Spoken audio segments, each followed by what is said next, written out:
Let us move on to our next questioner at the microphone over there. Mr. Edelman. Welcome to America, Mr. Mandela. I'm Ken Edelman.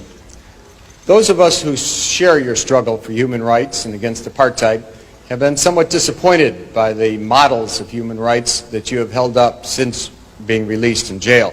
You've met over the last 6 months 3 times with Yasser Arafat, who you have praised.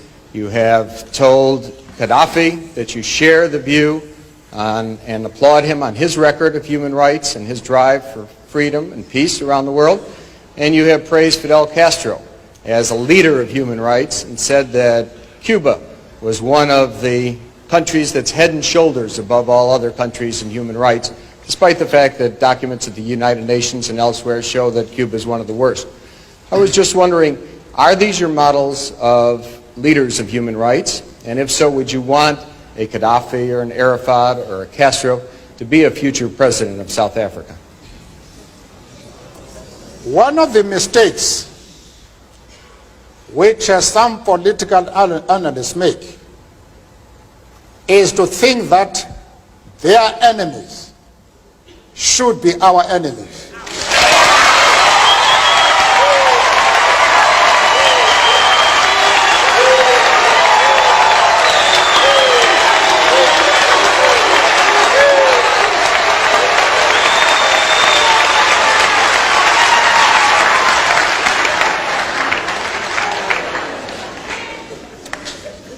That we can and we will never do. We have our own struggle which we are conducting. We are grateful to the world for supporting our struggle. But nevertheless, we are an independent organization with its own policy. And the attitude of every country towards, our attitude towards any country is determined by the attitude of that country to our struggle.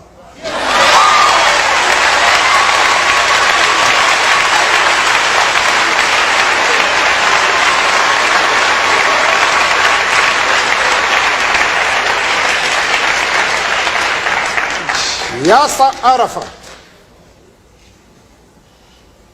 Colonel Gaddafi, Fidel Castro support our struggle to the hilt.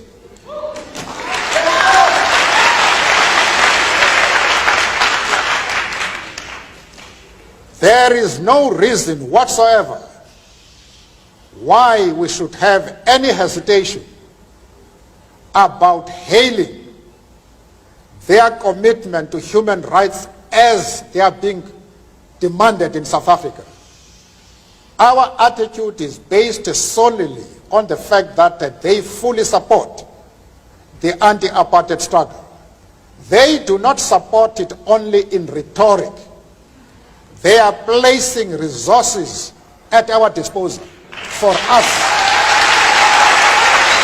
to win the struggle.